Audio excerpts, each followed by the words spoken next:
I think we started very well. I think he started very well, but I think I started very well because everybody knows his strategy every time he started really hard and surprise his opponent. I think he did well when we defending a takedown. I touched him. We saw some blood on his nose.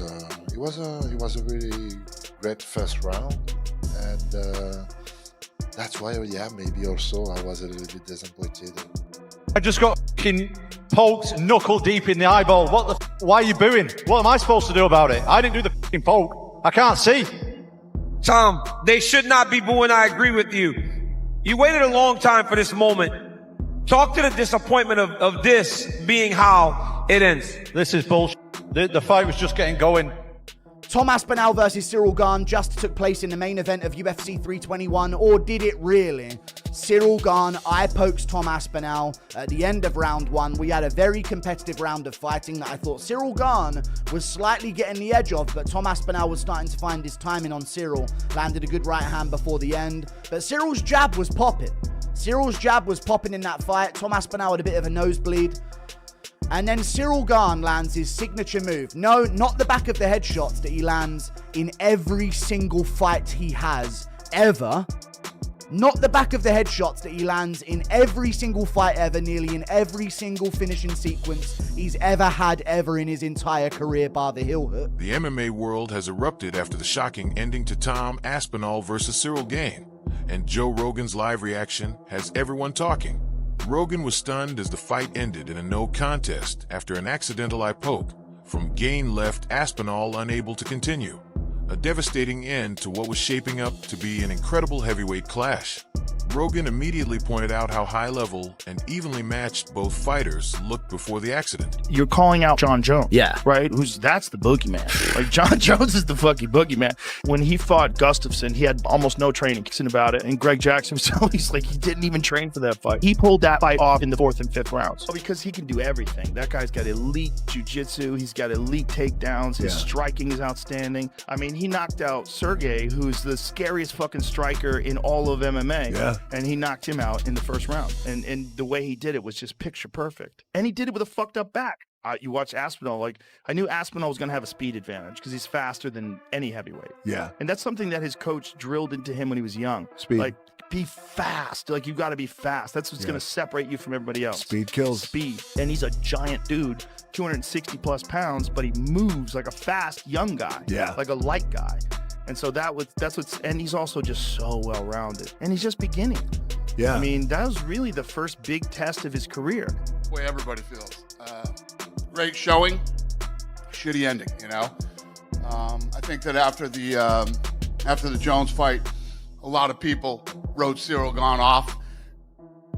He looked damn good tonight.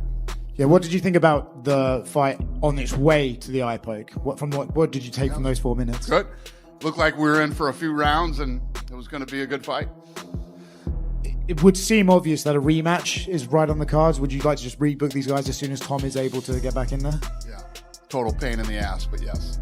He said Tom Aspinall's speed, power, and composure were unbelievable for a heavyweight, while at the same time, Cyril Gane's movement, footwork, and striking IQ make him one of the trickiest puzzles in the entire division. I think we started very well. I think he started very well, but I think I started very well.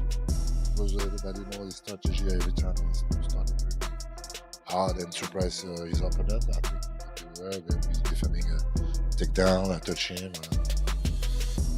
We saw some blood on his nose. It was a really great first round. And that's why, yeah, maybe also I was a little bit disappointed, a little bit sad about this issue, but this is a sport. I was at first angry because I don't want him. I don't want from him to stop the fight. After I was disappointed, sad, and after that, apologetic for the people. So, Cyril, how did you feel about the eye poke? How do you feel when your hands and your fingers touching his face? Did you feel something specific? Cyril responded, no, I didn't feel anything specific. I didn't do it on purpose. And I know what it is to have an eye poke because when I fought Derek Lewis, I got an eye poke and I was seeing two Derek Lewis for a full round. So I know how it is. And one round. during that is what the debut of the run and the rest of the run. So the two territories. So I'm not gonna say he's a liar.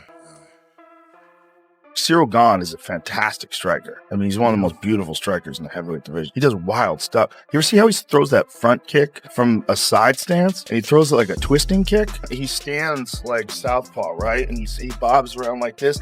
And he's totally sideways. Thing where he stands sideways. And instead of the front kick going like this, like straight out, the front kick goes like this.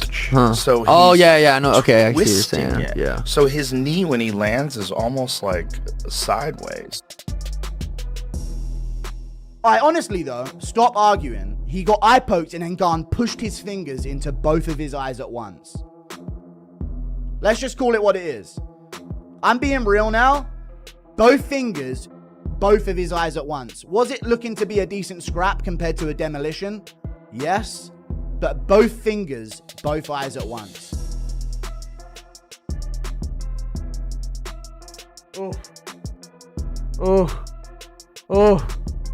Gane was winning the round. No, he wasn't even winning the round. He just had a bloody nose. Other than that, Tom was landing all the better shots. And I'll do a full recap on this. I'm bringing back the second channel. 40k viewers. Oh my God. Dude, Tom, that's clear. That's clear. People are going to fucking cry about that. Keep your fucking fingers to yourself, Cyril Gane. What the fuck are you doing? Raking both in both eyes at once in round one. Little Brits built like Bisping. I mean, he had one going into it. Fuck that, we ain't excusing Tom. Had to rag his eye. Can't see. 30 seconds to the ref. Dude, if he can't see, he can't see. So he wants a cloth to clear stuff out. Thanks a lot, Tom. Well, Gane ruined another title fight. There you go. That's not cope, dude. It's not cope at all. The commentary's acting like Gane was dominating. Dude, Tom landed the better shots early in that round. Joe Rogan explained that this was never going to be an easy fight for either competitor.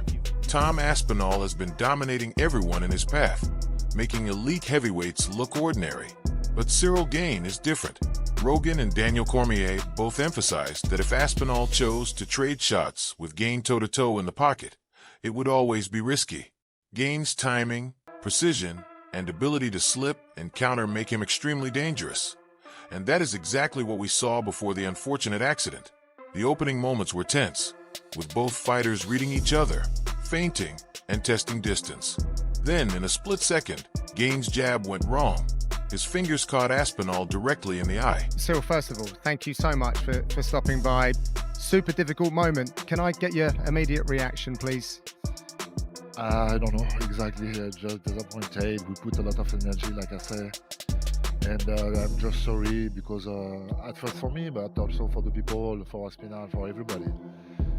This is the law of this sport. Sometimes this happening. I remember this happening also for myself. It's like that. It's like that. For people that didn't see the build-up to this fight, all the programs, etc., can you just let people know the kind of investment and the commitment you made to preparing for this fight? Yeah, that's why I'm a little bit disappointed because of the energy, the sacrifice, all of this, and unfortunately this happening. If there are not issue, he win or I win, like okay, this is but like that, no, I'm not happy about this. You did have 3 minutes or so in the octagon with Tom Aspinall, caused some damage. You know, from your thoughts, you've been in there, you felt him a little bit. Like, what did you learn? It was beautiful. It was a beautiful fight. This is exactly what I expected from Tom. Exactly what I expected from myself. Also, we did very well. I think I'm gonna watch that. But yeah. No, not that one.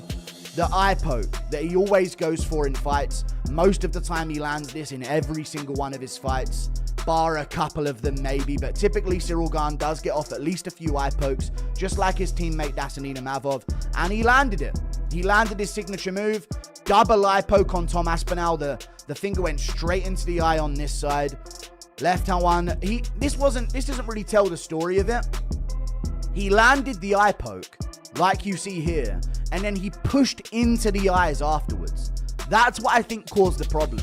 He landed the eye poke and it didn't look that bad, but then he pushed straight into the eye with force on Tom Aspinall to reclaim distance, and Tom had to call off the fight. He can't see. He's going to go out there, get slept because he's blind and he can't get his eyesight back. Or this is what happens. The fight gets called off, and for some reason, there's a lot of people that aren't angry at Gane about this. Even though he's one of the dirtiest fighters in the sport, there's a ton of people talking about how Gane was piecing him up, destroying him. They're talking about this like it was a 10-8 round before Ciryl Gane landed the eye poke. This was a very competitive fight. The crowd gasped as Tom Aspinall immediately backed away, clutching his face. After a few painful moments, the doctors stopped the fight. Joe Rogan looked disappointed by the decision, not because it was wrong, but because the fight had so much potential. He reminded fans that an eye poke is one of the few injuries a fighter simply cannot ignore. Still, social media erupted, with fans divided. Some accused Aspinall of quitting too early, pointing to legends like Michael Bisping, who fought through severe injury. Others defended him, noting that he was taken to the hospital immediately, confirming the seriousness of the injury. Meanwhile, analysts drew comparisons to Jon Jones versus Ciryl Gane, where Jones avoided striking exchanges and instead secured a quick submission, recognizing Gane's elite stand-up skills. Rogan also referenced this, saying that if Jones chose not to stand and trade with Gane, it says everything about his level that IT is a bittersweet situation. Aspinall had waited over a year for this moment, and fans were eager to see him prove why he is considered the future of the heavyweight division. Instead, it ended in confusion, frustration, and controversy. Now, the MMA community is debating what comes next, whether they run it back, allow Aspinall to recover and face Gane again, or move in a different direction, possibly setting up a clash between Aspinall and Jones. Either way, this no contest does not change what Rogan and the MMA world already believe. Aspinall is a force, Gane is elite, and when they meet again under fair conditions, it will be something special. https://u.be/92fxuiyg question mark SI =JVG6 4Z5_RLVCBTB